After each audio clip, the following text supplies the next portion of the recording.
Hi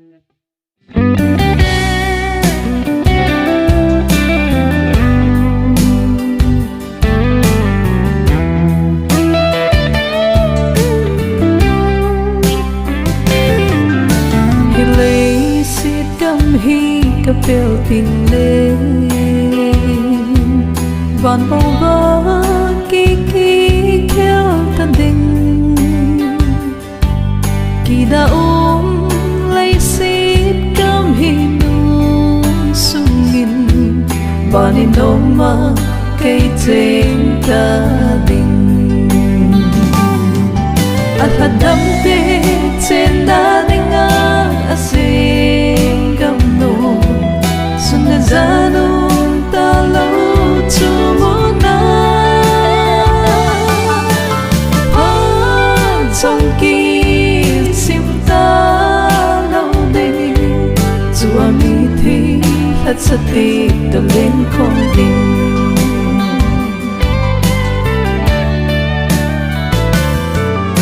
hi lấy xít cam hi cà phê tình lên cả na gam hi ngai tơ bông nghe cả na biết tí ấy thì hu bi đình nồng na chấm kim chu chân ta nghe ăn hạt đắm tê trên đá đánh ngã xin cầm nụ xuân đã ra nụ ta lâu chú muốn na trong kỳ sim ta lâu đây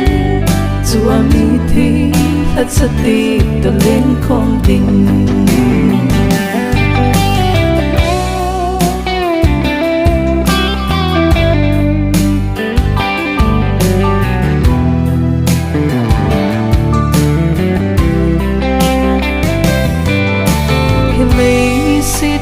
hi cà phê tình lên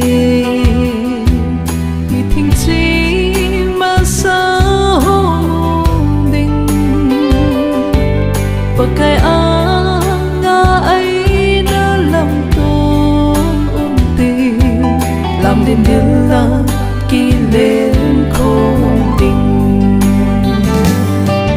ăn hạt đắm tê trên đá đánh ngã xin gầm nụ xuân đã ra nụ ta lâu chú muốn na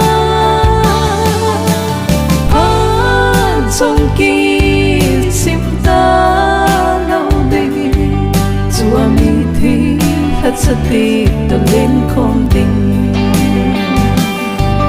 ăn hạt đắm tê trên đá đánh ngã xin gầm nụ xuân đã ra nụ ta lâu chú muốn na trong kỳ sim ta lâu đây dù ami thì thật sự thì tôi lên không tình